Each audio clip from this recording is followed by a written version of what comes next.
আসসালামু আলাইকুম প্রিয় এইচএসসি 2026 সালে পরীক্ষার্থীরা। এইচএসসি 26 পরীক্ষার যখনই রেজাল্ট প্রকাশ পায় লাখ লাখ শিক্ষার্থী পরীক্ষায় ফেল করার পরবর্তীতে শিক্ষার্থীদের কমন একটা আন্দোলন থাকে একটা টপিক নিয়ে, সেটা হচ্ছে হয় আমাদের সাপ্লিমেন্টারি পরীক্ষার সিস্টেম চালু করুক অথবা সিকিউ এমসিকিউ অর্থাৎ নৈবেত্তিক এবং সৃজনশীল প্রশ্ন দুইটা মিলে পাশের সিস্টেম করে দিক, যে কোনো একটা করুক শিক্ষা বোর্ড। সাপ্লিমেন্টারি এক্সাম চালু করলে আমরা পুনরায় ওই সাবজেক্টে পরীক্ষা দিয়ে উত্তীর্ণ হতে পারবো, আর যদি তা না করে তাহলে সিকিউ এমসিকিউ চালু করে দিক, তাহলে দুইটা মিলে পাশের সিস্টেম হবে, যেটা আমাদের আগেও ছিল।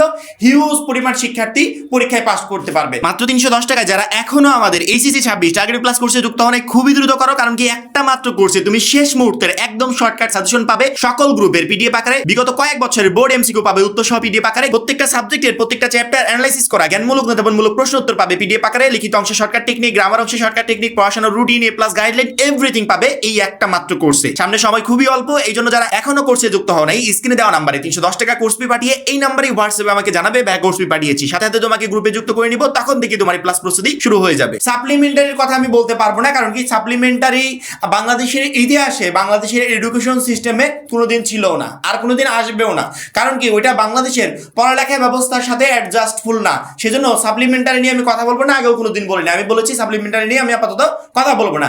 আমি কথা বলতে পারি সিকিউ এমসিকিউ নিয়ে। একটা শিক্ষার্থী সৃজনশীলে পুরো নাম্বারটা তুলতে পেরেছে, কিন্তু এমসিকিউতে একের জন্য ফেল গেছে। তারপরে ওই শিক্ষার্থীরা যদি 33-এ তো পাস, আমরা মনে করি আগে ছোটবেলা থেকে পড়াশোনা করে আসছি যে 100-র ভিতর 33 পেলে পাস, 80 পেলে এ প্লাস, এরকম চিন্তা ভাবনা নিয়ে বড় হয়েছে। কিন্তু যখনই এই লেভেলের ক্লাসগুলোতে আমরা আসি, নতুন একটা শিক্ষাক্রমের সাথে অ্যাডজাস্ট হই, তখন কি হয়, একটা শিক্ষার্থী 50-এর ভিতর মনে করো 49 পেয়েছে সৃজনশীলে, আর এমসিকিউতে ওই দিক 1 নাম্বার কম পেয়েছে। তার মানে কি ওই শিক্ষার্থীটা যদি 50 নাম্বারও পরীক্ষায় পায় তারপরে সে ফেল। কেমন একটা সিস্টেম, সে 50-এর ভিতর 49 পেল সৃজনশীলে, আর এমসিকিউতে পাশের যে নাম্বারটা সেখান থেকে 1 নাম্বার কম পেল, সে যদি 55 পায় 56 পায় তারপরে সেই শিক্ষার্থীটা ফেল। আমাদের সিস্টেমটাই এরকম যে একটা শিক্ষার্থী যতই ভালো করুক, বাই চান্স কোনো ক্রমে যদি যে কোনো একটা পার্টে যদি তার ফেল চলে আসে, তাহলে টোটাল সাবজেক্টটাই ফেল। অর্থাৎ বাংলা প্রথম পত্রে ফেল করলে অটোমেটিক্যালি দ্বিতীয় পত্রেও চলে আসবে, কারণ কি দুইটা মিলে অ্যাডজাস্ট, এই একটা সিস্টেম।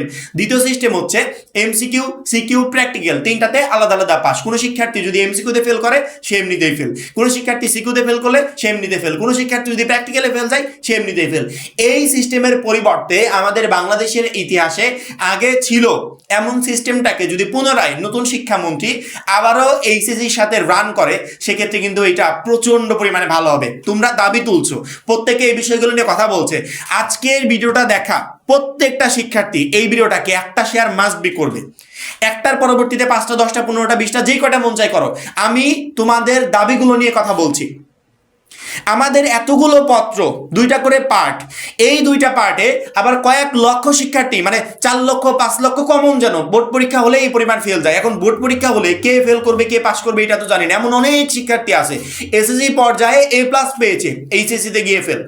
অনেক শিক্ষার্থী আছে, একটা প্রতিষ্ঠান থেকে 350 শিক্ষার্থী পরীক্ষা দিয়েছে, 150 পাস করেছে, বাদ বাকি সব ফেল, এরকম উদাহরণ আছে।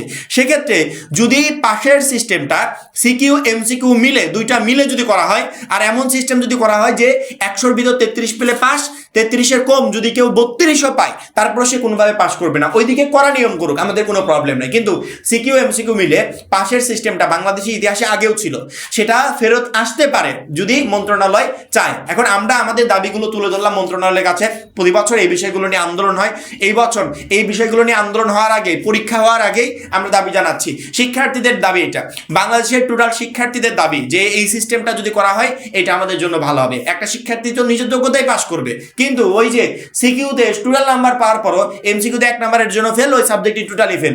এই সিস্টেম থেকে আমরা একটু বেরিয়ে আসতে চাই। আমি আমার জায়গা থেকে শিক্ষার্থীদের পক্ষ থেকে একটা মেসেজ শিক্ষা বোর্ডের কাছে পাঠালাম। এখন এইটাকে তোমরা কিভাবে বোর্ড অবধি তুলে ধরবে, এইটাকে প্রচুর পরিমাণ অর্থাৎ সারা বাংলাদেশের শিক্ষার্থীদের কাছে কিভাবে পৌঁছে দিবে, এখন দায়িত্ব এটা তোমার। আমার এখানে যেহেতু একটা বোর্ড না, শুধুমাত্র ঢাকা বোর্ডের শিক্ষার্থীরা না, আমাদের এখানে টোটাল বাংলাদেশের শিক্ষার্থীরা আছে। এই টোটাল বাংলাদেশি শিক্ষার্থীরা যে যার জায়গা থেকে এই বিষয়গুলোকে বোর্ডের কাছে তুলে ধরো।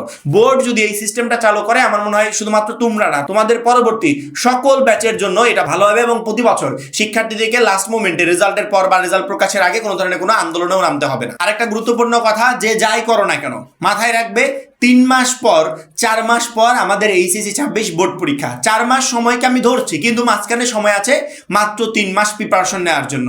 এই 3 মাস এখন যদি আমরা কঠোর পরিশ্রম না করতে পারি, এইচএসসির মতো একটা সিলেবাস তুমি জীবনেও কমপ্লিট করতে পারবে না। এইচএসসি পর্যায়টা প্রতি বছরই ঝামেলার কারণ হয়।